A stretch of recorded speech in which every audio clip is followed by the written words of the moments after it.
आता डोळ्यांच्या सर्व आजारांवर अत्याधुनिक उपचार कणकवलीत, तेही अगदी माफक दरात। नॅप आय हॉस्पिटल मिरज संचलित विवेकानंद नेत्रालय आणि रेटिना सेंटर मध्ये आजपर्यंत 15,000च्या वर डोळ्यांची ऑपरेशन्स, विना टाका विना इंजेक्शन मोतीबिंदू शस्त्रक्रिया, डोळे तपासणी, चष्मा, तिरळेपणा आणि डोळ्यांच्या सर्व आजारांवर उपचार, डायबिटिक आणि उच्च रक्तदाब असलेल्या रुग्णांवरही डोळ्यांचे उपचार। आजच संपर्क करा विवेकानंद नेत्रालय आणि रेटिना सेंटर, प्रहार कार्यालयाच्या शेजारी, सनराइज टॉवर, श्रीधर नाईक चौक, मुंबई गोवा हायवेवर, कणकवली।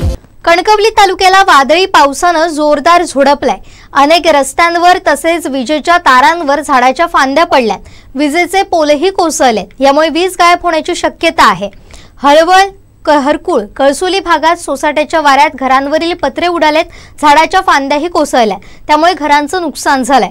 कणकवलीला या वादळी पावसाचा जोरदार फटका बसलाय, याचा आढावा घेतलाय आमचे कणकवली करस्पॉन्डंट उमेश बुचडे यांनी।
सिंधुदुर्गामध्ये आज आपण पाहिलं की वादळी पावसाचा तडाखा पडलाय। कणकवलीमध्ये ह्या वादळी पावसाचा तडाखा बसलेला आहे। आपण हरकुळमध्ये आहोत।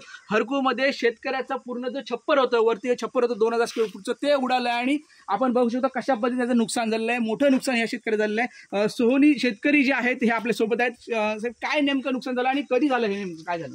आज दुपारी 2 आणि 2:30च्या दरम्यान वादळ झालं होतं। वादळ आणि पाऊस झालं, त्याच्यामध्ये पूर्ण हे छप्पर तिकडचं त्या बाजूचं छप्पर ह्या साईडला येऊन आणि वरचे चिरे वगैरे पडून आमच्या म्हशींचा गोठा आहे त्या गोठ्यावर पडून म्हशीला पण मार लागलेला आहे। प्लस आमच्या घराच्या समोरील अंगण आहे, त्या अंगणाच्या इथे पण वैरण आहे म्हशींची 10,000ची ठेवलेली, त्याच्यावर पण ते पत्रे वगैरे सगळं पडून गवत वगैरे भिजून आमचं नुकसान झालेलं। म्हणजे वरची 2000 स्क्वेअर फूटचं जे होतं हे 800 स्क्वेअर फूटचं आहे। त्याच्यानंतर परत ही वैरण आणि हा गोठा, म्हणजे एकंदरीत किती लाखाचं नुकसान झालं? कमीत कमी 3-3.5 लाखाचं नुकसान झालेलं आहे। 3-3.5 लाखाचं नुकसान झालेलं आहे। हा शेतकरी आहे आणि सांगितले 3 ते 3.5 लाखाचं नुकसान झालेलं आहे। म्हणजे किती मोठं हे वादळ आणि वारं होतं हे आपल्याला यातून दिसून येतं। अचानक आलेल्या या 2च्या सुमारास आलेला पाऊस होता, त्यामुळे हरकुळ म्हणजे ज्या गावामध्ये खूप ठिकाणी नुकसान झालेलं आहे। आणि जो नरडेवे रोड आहे या ठिकाणी बहुसंख्य ठिकाणी झाडं पडली होती आणि ते झाडांमुळे देखील वाहतूक विस्कळीत झाली होती। आपण रस्त्यात वाटेत येताना बघितली की जी एक एसटी होती ती देखील वाहतुकीस खोळंबली होती आणि वन वे रस्ता सध्या सुरू आहे। आणि याच दरम्यान हरकुळमधील सरपंच यांनी ही वाहतूक सुरू करण्यासाठी मदत केली आणि त्यांनी ही झाडं देखील तत्परतेने हटवण्यासाठी प्रयत्न केले। सरपंच साहेब, तुम्ही आज हरकुळचे सरपंच आहात, तत्परतेने धावून आलात, काय सांगाल? आज 2-2:30च्या सुमाराने जे वादळ आणि वारा पाऊस झाला, तर माझ्या मते कमी दाबाचा पट्टा या ठिकाणी निर्माण होऊन हरकुळ बुद्रुक जो महसुली आमचा गाव आहे त्यामध्ये समजा कसालकरवाडीपासून मुडडोंगरीपासून कांबळेवाडी, कसालकोळसे, शेखवाडी, खडकवाडी, वावडवाडी, आपले गावठणवाडी वगैरे सगळं संपूर्ण हरकुळ बुद्रुक गावामध्ये बऱ्याचशा घरांचं नुकसान झालेलं आहे। झाडं उन्हळून पडली, MSCBच्या सगळ्या लाईटचे लाईन पोल पडले, लाईनी सगळ्या तुटून पडल्या आहेत। आमचे या गावचे महसूलचे आमचे तलाठी, गुणावत तलाठी आणि मी स्वतः आपण घर टू घर आपण जाऊन सगळ्या प्रत्यक्ष पाहणी करून उद्याच्या उद्या तहसीलदार साहेबांना सुद्धा मी या नुकसानीची सगळी कल्पना दिलेली आहे आणि उद्या ग्रामपंचायत कार्यालयामध्ये सगळे त्वरित जास्तीत जास्त सगळ्या लोकांचे पंचनामे लवकरात लवकर पूर्ण करून आपण तहसीलदार कार्यालयामध्ये सादर करण्यासाठी प्रयत्न करत आहोत। आणि सगळ्यांचीच पाहणी आज आम्ही संध्याकाळी अगदी रात्री उशिरापर्यंत तलाठी आणि मी संयुक्त पाहणी करून, त्यासोबत आमचे ग्रामपंचायत सदस्य असतील, इतर सगळे गावातील लोक असतील, ही सगळी पाहणी करून आपण तो सगळा अहवाल तयार करणार आणि उद्याच्या उद्या आपण तलाठी आणि आपण संयुक्त आपण तहसीलदार कार्यालयाला सादर करणार आहोत। आणि जास्तीत जास्त शेतकऱ्यांचं जे नुकसान झालंय त्यांना त्यांची भरपाई मिळवून देण्यासाठी आपण या ठिकाणी सर्वच जण आणि मी स्वतः या ठिकाणी प्रयत्न करणार आहे। आता जसे नुकसान झाले त्या बाबतीची माहिती मान्य तहसीलदार साहेबांना फोनद्वारे कळवली गेलेली आहे आणि ग्रुपवर देखील फोटो पाठवण्यात आलेले आहे। सगळ्यांचे व्यवस्थित पंचनामे करून आम्ही लवकरात लवकर तहसील ऑफिसला सादर करणार आहे। त्याच्यामुळे आता पाहणी चालू आहे, सरपंच साहेब सोबत आहे। आपण आजच्या झालेल्या पावसामुळे हरकुळमध्ये एवढं नुकसान झालं आहे, त्यामुळे अजून काही गावांमध्ये नुकसान झालेलं आहे आणि त्याची माहिती महसूल विभाग घेत आहे। तहसीलदार यांनी सांगितलेलं आहे की आपण तत्परतेने ज्या ज्या गावामध्ये तलाठी आहेत त्यांना जाऊन तिथे भेट द्या आणि काही नुकसान झालं त्याचं पंचनामे करा आणि तत्परतेने त्याचा अहवाल पाठवा, असं देखील सूचना दिल्या आहेत। त्यामुळे प्रशासन देखील तत्परतेने काम करताना दिसून येत आहे आणि जे झाडं आहेत ती हटवून वाहतूक सुरू होत आहे। आमचे दिवसभरातले सर्व अपडेट्स, ताज्या घडामोडी आणि थेट लाईव्ह पाहण्यासाठी सबस्क्राईब करा, लाईक करा कोकणचं नंबर 1 महा चॅनल कोकण 7 लाईव्हचं YouTube चॅनल।